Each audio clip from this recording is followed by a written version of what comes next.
Le jeu de rôle papier ou jeu de rôle sur table est une pratique ludique au cours de laquelle des joueurs et un maître du jeu collaborent afin de créer une histoire. Une histoire qui comprendra principalement deux caractéristiques. Premièrement, le fait qu'il existe un ensemble de règles qui permettra de trancher en cas de situation litigieuse, des règles faisant le plus souvent appel à des lancers de dés, alors ça c'est le côté jeu, et secondement, le fait que chaque joueur va incarner un des protagonistes principaux, ça c'est le côté rôle. Et la manière dont ces personnages sont créés, la manière dont ils sont définis au travers des fiches de personnages, elle n'est pas anodine. Elle n'est finalement que le reflet de la manière dont on a tendance à nous définir nous-mêmes. Amis du jour, bonjour, je suis le Furet en direct de l'internet et aujourd'hui nous allons parler d'existentialisme selon Jean-Paul Sartre.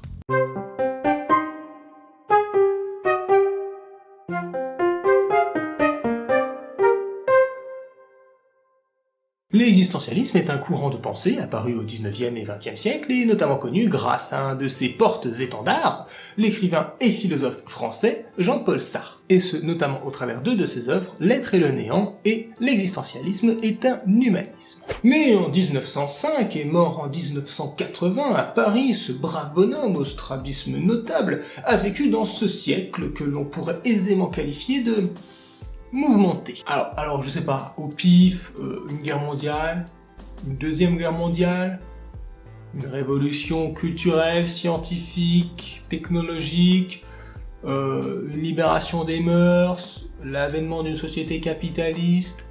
Bon, il y a de quoi faire pour les profs d'histoire. Et il y a de quoi faire aussi pour développer de nouveaux modes de pensée, dont ce fameux courant existentialiste, opposé à un mode de pensée beaucoup plus ancien, l'essentialisme. Existentialisme et essentialisme sont basés, comme leur nom l'indique, sur deux notions phares, l'essence et l'existence.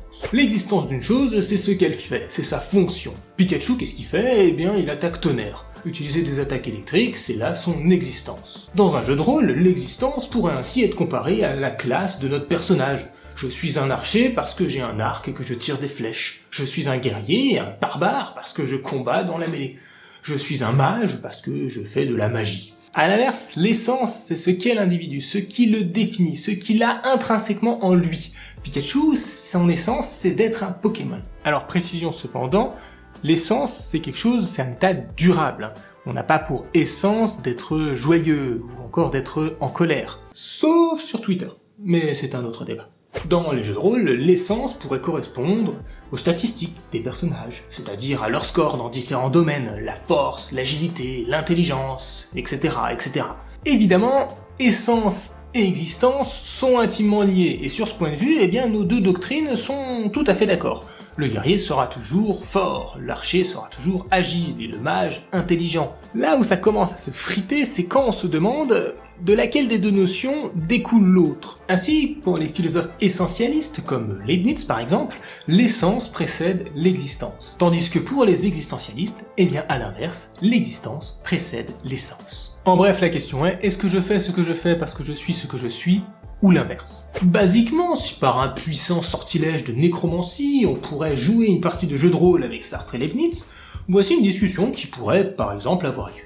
L'essence précède l'existence, je laisse donc Dieu décider de l'essence de mon personnage, et symbolise cela en tirant au hasard ses caractéristiques. Je vois qu'il a une excellente dextérité, il sera donc archer. Mais baliverne, mon cher Leibniz, la conscience confère aux hommes le pouvoir de transcender leur facticité. Depuis tout petit, mon personnage porte l'épée, et il décide encore aujourd'hui de le faire. C'est parce qu'il est un fier guerrier qu'il fait tendre son essence vers la force. Son existence a précédé son essence. Conclusion de tout cela, eh bien déjà, la nécromancie, c'est mal. Et ensuite, dans le cas de Leibniz, c'est de la présence d'un dieu tout-puissant et interventionniste que découle l'essentialisme. Bah oui, quand nous on crée des robots, des IA, on définit bien leur essence, c'est-à-dire leur programme.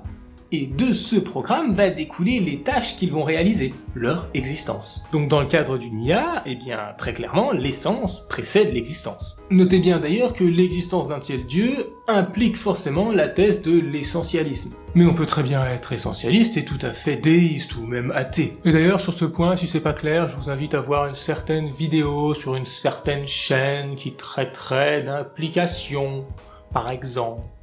Pour Sartre, en revanche, eh bien, c'est bien simple, Dieu n'existe pas, et toute chose est définie par sa facticité. C'est-à-dire le simple fait d'être, sans aucune raison, sans aucune explication, et surtout avec le fait qu'on aurait tout aussi pu ne pas être. Seulement l'humain, par sa conscience, parvient à transcender, c'est-à-dire à dépasser cette facticité. Et cela n'est pas anodin, puisque selon Sartre, cela fait de l'homme, de l'humain, un être qui par nature jouit d'une extrême liberté. Sartre dira même que l'humain est condamné à la liberté. Condamné car la liberté, c'est carrément flippant. D'un point de vue purement technique, cette liberté me donne des possibilités qu'il vaudrait peut-être mieux ne pas avoir. Si je le voulais, je pourrais très bien braquer une banque ou sauter du haut d'un pont. J'en ai la dangereuse liberté. C'est cette liberté que l'on pourrait retrouver dans le jeu vidéo Undertale, le fameux RPG à la japonaise de Toby Fox, ayant la particularité de toujours laisser le choix au joueur entre tuer ou épargner ses adversaires, débloquant ainsi différentes fins possibles pour le jeu. Et c'est justement ces différentes fins que le joueur va viser, ou en tout cas qu'il va prétendre viser. Bah oui, si je massacre bien au-delà du nécessaire tous les monstres que je vois, ce n'est absolument pas pour satisfaire une espèce de plaisir sadique, non, non. Mais inconsciemment, en raisonnant ainsi, eh bien, je nie justement ma liberté, je nie le fait que je suis parfaitement libre et responsable de réduire ces pauvres créatures en des bouillies de pixels. Une chose que Sartre a justement étudiée est nommée la mauvaise foi, notamment au travers d'un exemple, celui du garçon de café, qui joue son rôle avec tant de zèle qu'il en vient à lui-même à s'identifier par cette seule fonction, garçon de café. En résumant sa propre vie à celle d'un garçon de café, eh bien on devient obligé de faire ce que ferait n'importe quel garçon de café. Et dans ce cas-là, eh bien, on renie, on se prive de notre liberté. Et c'est un petit peu comme quand on utilise des alignements dans les jeux de rôle. Vous savez, par exemple, le tableau définissant notre personnage selon deux axes. Un axe moral, bon, neutre, mauvais, et un axe social, loyal, neutre, chaotique. Dire que mon paladin est loyal bon, c'est nier sa liberté de faire le mal. Et en un sens, eh bien, c'est de le protéger d'une liberté qui pourrait, selon certaines situations, s'avérer dangereuse. Mais selon Sartre, c'est aussi et surtout faire preuve de mauvaise foi. Une mauvaise foi qui est de prétendre être ce que l'on n'est pas, face à notre propre liberté, mais aussi face au regard des autres. Et cette notion de mauvaise foi face au regard des autres, eh bien, à titre personnel, je trouve qu'elle n'est on ne peut plus contemporaine quand on voit le XXIe siècle, ce qu'il a apporté, c'est-à-dire des technologies de l'information et de la communication, et surtout les réseaux sociaux. Et voilà mes loutres, c'est déjà la fin de ce nouvel épisode de DERP, j'espère qu'il vous a plu. Si c'est le cas, n'hésitez pas comme toujours à le faire savoir par tous les moyens que vous connaissez déjà. Je trouve que cette notion de mauvaise foi justement, elle correspond tout à fait à la thématique du jeu de rôle, parce que l'un dans l'autre, eh ben, c'est un petit peu comme si l'ensemble de la société, l'ensemble des individus de la société étaient constamment en train de jouer à un jeu de rôle, justement. Et j'en veux pour preuve que l'on n'est pas du tout la même personne quand on est devant notre patron, quand on est devant notre femme, quand on est devant nos amis, quand on est devant notre chat ou notre chien. À chaque fois, on joue un rôle différent, on joue un personnage différent. Alors, est-ce que c'est une mauvaise chose ?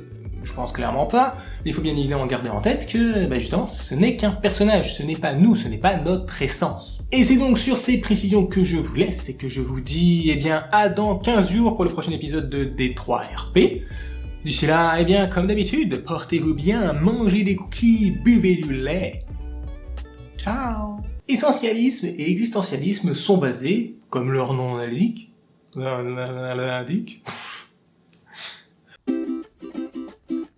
dans chaque chose, il y a un cœur qui bat. Sauf chez les méduses, les zombies et les avocats. Regarde au fond de toi, Internet. Tu verras, il y a aussi un enfant en toi.